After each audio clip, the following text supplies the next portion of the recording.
Super Smash Bros. Feels as if it's been around forever. With releases on every home console since the N64, its popularity has continuously expanded. Each iteration has accompanied new fighters, stages, and modes. Since its inception, Super Smash Bros. Has remained relegated to home play. Everything changed in 2014 with the release of Super Smash Bros. 4 for the Nintendo 3DS. The dedicated portable version of Smash brought the fight with us anywhere and everywhere. Because of the uniqueness of the game, I believe it deserves to be remembered. No intro or okay. Our introductions to Super Smash Bros. For 3DS commenced with its lackluster announcement at E3 2011. But I think I have just promised you that Smash Brothers will be developed for Nintendo 3DS and for Wii U. Satoru Iwata teased fans with the comments that a new Smash Bros. Would be released for the Nintendo Wii U and 3DS, as well indicating that they would have some functionality together. Years would pass and a proper reveal would be shown at E3 2013. The trailer showed Mario with a black outline like Street Fighter 4, launching into the 3DS and beginning battle with DK, Link, and Pikachu across many stages. And I'd assume to many people's astonishment, this version appeared to be promising. It looked so smooth and very detailed. The chaotic nature of Smash somehow was recreated and encapsulated with the 3DS version. Following the reveal, Sakurai detailed that there would be screenshots posted regularly to the Super Smash Bros. Miiverse page and website, giving the fans something to look forward to pretty regularly.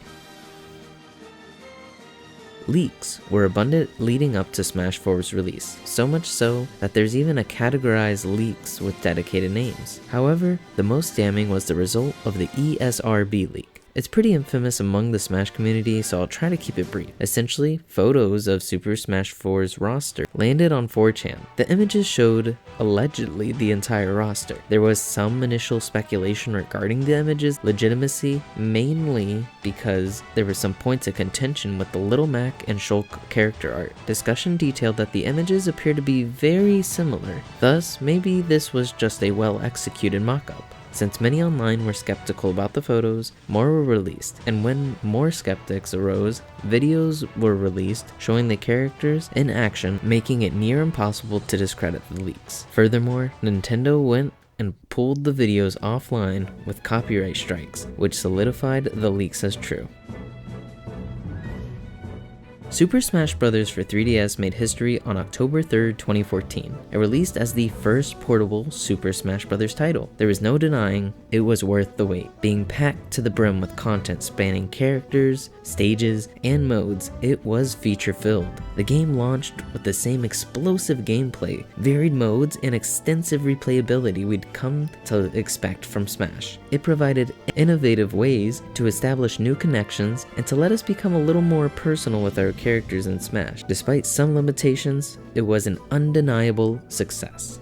Super Smash Bros. For 3DS bolstered modes from legacy mainstays. Classic and All-Star modes present single-player experience with slight twists. Classic mode was updated with branching paths and a difficulty slider akin to Kid Icarus Uprising that could present strenuous battles for increased rewards. At the end of a single run, depending on the difficulty, you could be in for a confrontation with Master Hand, Master and Crazy Hands, or Master Core. Master Core is a brand new entity to the series, with several different forms to test even the toughest of players. All-Star mode returns with really the only formula shakeup. The characters are in order based on their release years.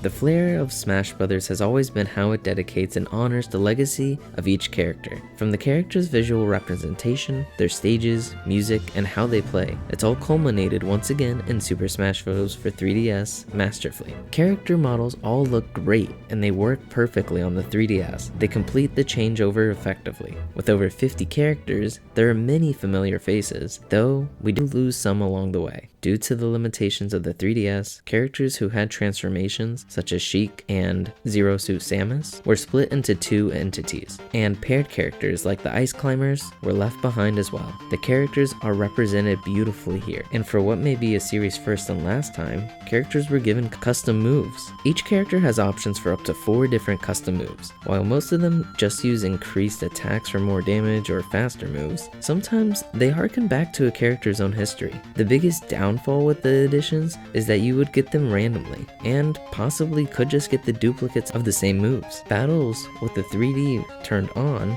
added a depth to the stage that was unmatched on every other version. In matches, characters run at a silky smooth 60 frames per second, at least most of the time. With all the chaos that ensues, explosions, Pokemon, and assist trophies, it's understandable to see a slight fluctuation. On the topic, Smash Bros. For 3DS houses over 700 trophies. While some of them are repeats, most tend to focus heavily on handheld games or characters, and trophies can be collected through many different modes, the before mentioned Classic and All-Star modes, as well as Multi-Man Smash, Target Blast, and my personal favorite, Home Run Contest. Outside of these modes, trophies have their own mode, Trophy Rush. It's a quick wager of gold to risk for more trophies.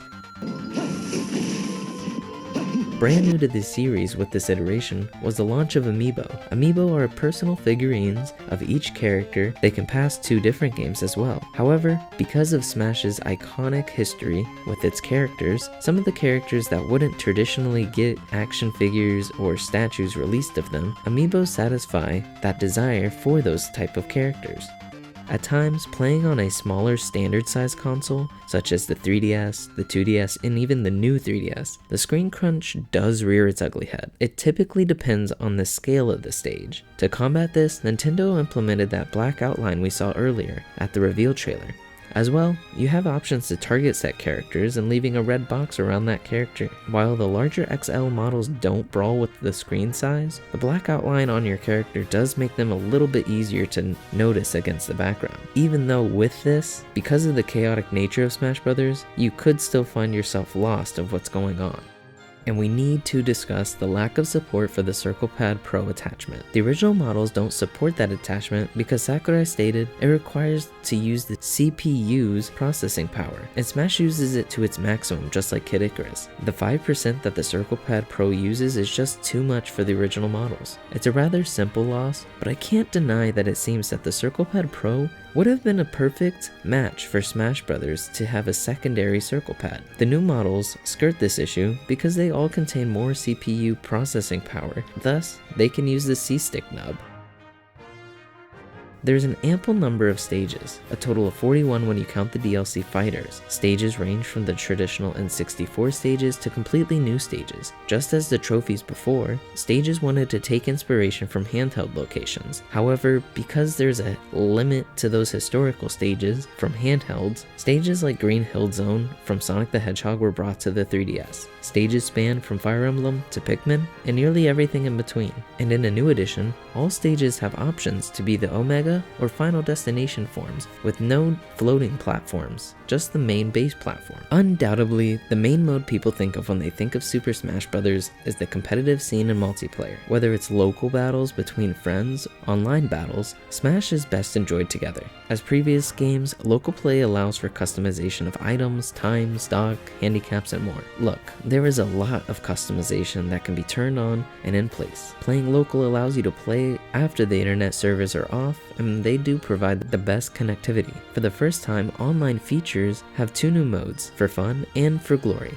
The former, mainly for those who want to enjoy Smash Bros. For its chaos. Here, all the items are on, and you can play with up to 4 players. All the stages remain as their original forms. The latter is tailored to more closely resemble tournament matches. The default is stock compared to time, and you have options for 1v1. This is the first moment that online had some changes implemented, slowly inching its way to a more unique competitor. Online did have its issues with lag, and I really tended to notice that 1v1 battles proved to be the best because there were only 2 connections that you were battling to have a good link with. And I must mention the biggest loss with Smash Bros. For 3DS. That was the support of Smash Run exclusively only to local play. Smash Run is a mixed adventure of sorts. It's similar to Subspace Emissary, at least the stages, and Kirby Air Ride City Trials, where players explore a labyrinth world for 5 minutes, racking up power-ups dedicated to speed, special,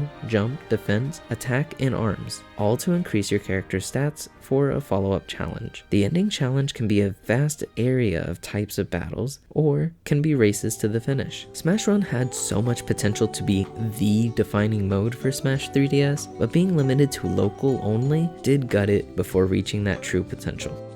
It's just a testament to the passion that was poured into Super Smash Bros. For 3DS. Sure, it's Smash just as expected, and maybe for some it was just the title to hold them over until the eventual Wii U release, but for others, Smash 3DS strived to recreate the original idea of Smash Bros. In a new way, allowing you to dive into a game mode for moments of fun and joy, or dive for hours while on the go. Whether spending countless hours trying to complete challenges from the main menu, or focusing on winning countless matches on Smash Online against randoms, the title gave its best foot forward to be the best portable Smash Bros., and it did.